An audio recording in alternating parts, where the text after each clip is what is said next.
Chapter 1, Floor by Floor. 1. The job nobody wanted. The thing about night shifts is they attract the forgotten. Forgotten men, forgotten places, and the jobs nobody else wants. Eddie Moore wasn't running from anything in particular, at least not anymore. He had no family left, no future he could name, and no desire to be remembered. When the Department of Corrections offered him a custodial position at Black Hollow Penitentiary, he didn't ask questions. They didn't either. Black Hollow had been closed for 32 years. Too many deaths, too many secrets, too many walls that remembered things they shouldn't. But now it was being reactivated, quietly, not as a standard prison, but as a containment facility for the unclassifiables. The People's Society couldn't execute fast enough or explain.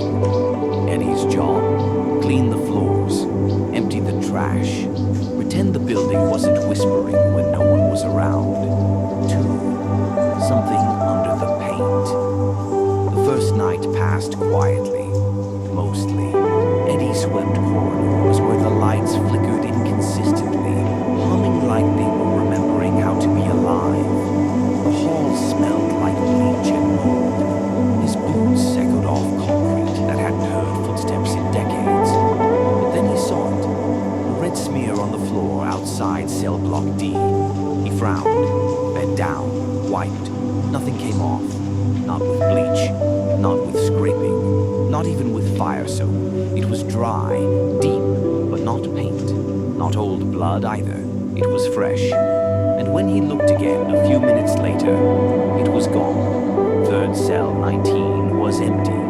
Eddie heard the first noise on night 3. A slow, steady tap from cell 19, like a finger knocking gently against steel bars. He checked the manifest. Cell 19 was listed as vacant. He walked to the cell, keys jangling softly. "Hello?" he asked. No response, just the cold air thickening. He reached the cell door, looked inside. Nothing. He stood there a while, listening. Tap, tap, tap. But now, it was coming from cell 20. And when he turned to look, that one was empty too. He stopped checking after cell 28. Some things, he decided, were not part of the job. The journal. It was on night 6 that he found it. In a storage closet on the lower level, behind a stack of bleach drums and rusted tools, he found a small metal box. No lock. Inside, a cracked leather-bound journal. A name tag, J. Reeves, Night Warden. A yellowed page with the words, "Do not clean Cell Block 0. Eddie had never heard of Cell Block 0. Wasn't on any map, not on the schematics, not even in the briefing folder he was given on day 1. But the journal had dates, details, pages filled with frantic entries. October 6th, 1987. They moved them here, the ones without names, no records, no fingerprints, no past. They screamed at night, not in pain, in laughter. October 9th, 1987. I heard my mother's voice outside the cells. She died in 1972. I heard her say my name. October 11th, 1987. One of them isn't locked up anymore. I never opened the door. October 15th, 1987. They're not prisoners. They're memories. Things the world tried to forget. The journal ended mid-sentence. There was a blood stain on the last page. Eddie read it all in one sitting, then sat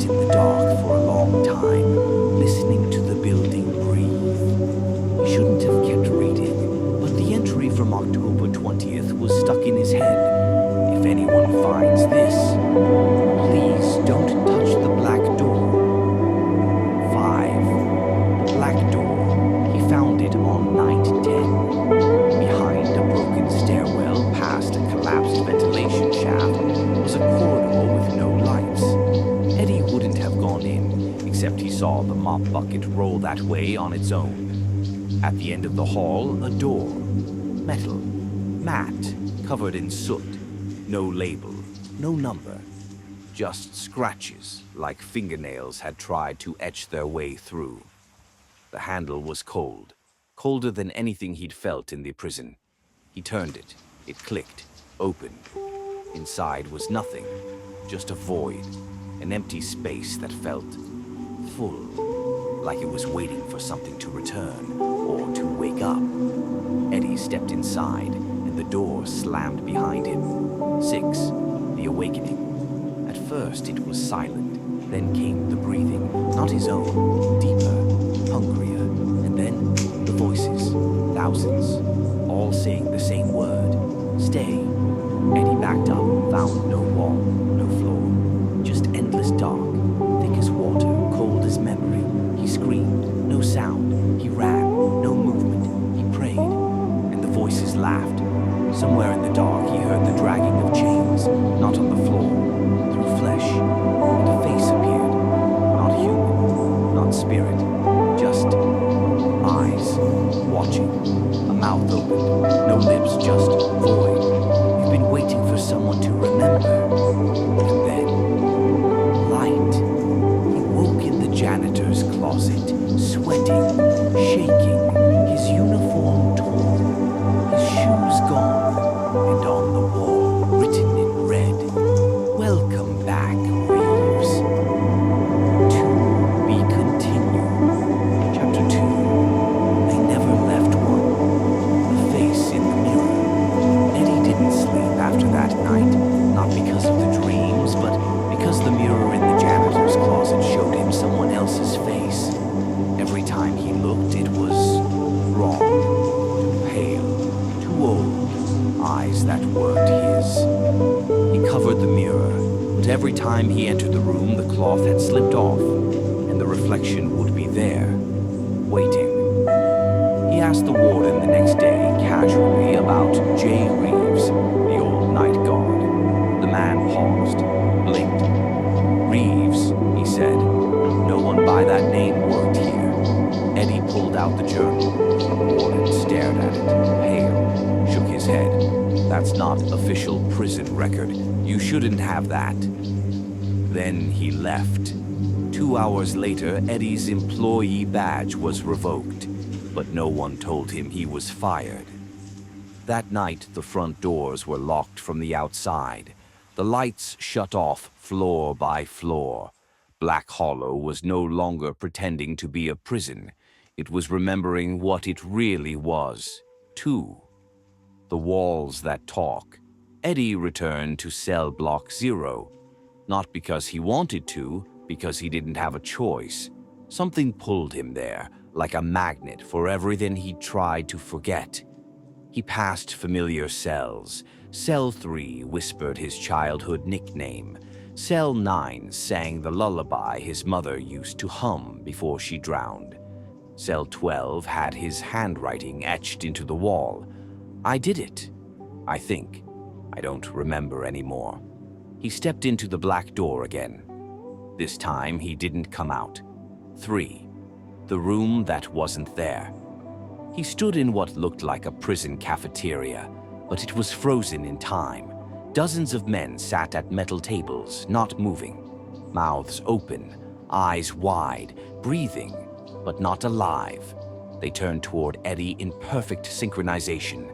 "We remember you," they said in unison. He stepped back. The door behind him was gone. The men stood, not shuffling, marching. Their faces changed, blurring between different men, different eras, different deaths.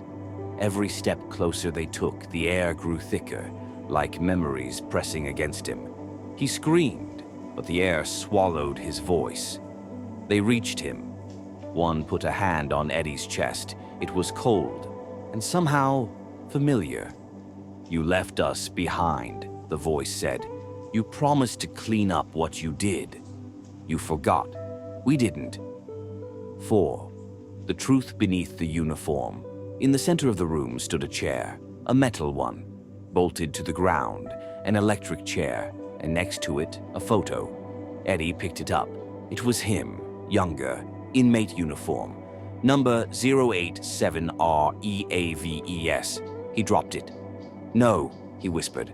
"I'm the janitor. I clean. I fix things. You were the first," they said. "The first to scream, the first to beg, the first to forget." And then he remembered. Not in flashes, not in horror, but slowly, like a dream sinking into bone. He remembered the execution. He remembered killing the guards who tried to stop it. He remembered being locked in cell block 0 for what they called the unrehabilitatable. He remembered them shocking him into silence again and again until memory itself gave up, until he became the janitor. 5. Repeating the cycle, when Eddie woke up, he was back in the janitor's closet, uniform pressed, badge on the table, mop bucket beside him. No one else was there. No blood, no journal, just a note, handwritten. "Welcome back. Floor by floor, remember who you are." He stood slowly, looked into the mirror. This time the face matched, but the eyes did not. Outside the lights buzzed on, one by one. Black Hollow was awake, and somewhere deep in the walls the dead whispered, "Clean up well. They're sending more." End. Chapter 3. The night shift never ends. 1. Shift starts at midnight. The clock in the janitor's closet always read 12 a.m. It didn't matter if Eddie stared at it for hours, turned the dial, or replaced the batteries. Midnight. Always midnight. The hallway lights buzzed, the mop bucket was filled, the checklist was taped to the wall, same as every night. But tonight, something changed. The checklist had only one item: clean the mirror in cell 00. He hadn't seen that cell before. 2. The elevator that shouldn't move. Eddie walked the corridors like a ghost among ghosts. The same floor, same lockers, same stains that reappeared no matter how many times he scrubbed them. But when he passed the East Wing elevator, the one sealed shut for 30 years, the light above it blinked on. B1, basement level 1. There was no basement level 1. And yet, the doors opened. He stepped in. The descent took exactly 13 minutes. No buttons, no music, just the groan of metal cables and the feeling that he wasn't alone. Halfway down, he caught a reflection in the brushed steel. A man in janitor's uniform. Only it wasn't him. The man was smiling. 3, cell 00. The elevator stopped in a hallway lined with rusted grates and black tile. The walls were warm, breathing. At the end, a single cell. Cell 00. A small brass plaque on the door read, "Repetition is redemption." Inside, a mirror, dirty, cracked, bleeding light from inside itself. He wiped it once, then again, and it blinked. The mirror showed him the execution room, a screaming man in the chair, guards holding him down, flames, screams, then nothing. Then the mirror showed him himself, not as janitor, as prisoner, not cleaning, but murdering. Eddie stepped back, heart pounding. Behind him, someone whispered, "You volunteered for this." He turned. Nothing. Only the mop, still dripping red. 4. The loop. Every time Eddie blinked, the hallway reset. Cell 00. Checklist on the wall. Clean the mirror.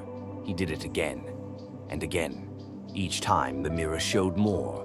A boy hiding under a bed while screams echoed in the next room. A young man smashing a bottle into another man's face. A prisoner begging for mercy before pulling the trigger anyway. It was all him. Every version. Every past. Every floor he'd cleaned. He wasn't washing away blood. He was remembering it. 5. The voices shift. The whispers in Black Hollow changed that night. They didn't ask him to stay. They didn't call him Reeves. They called him by every name he'd ever worn. The good ones,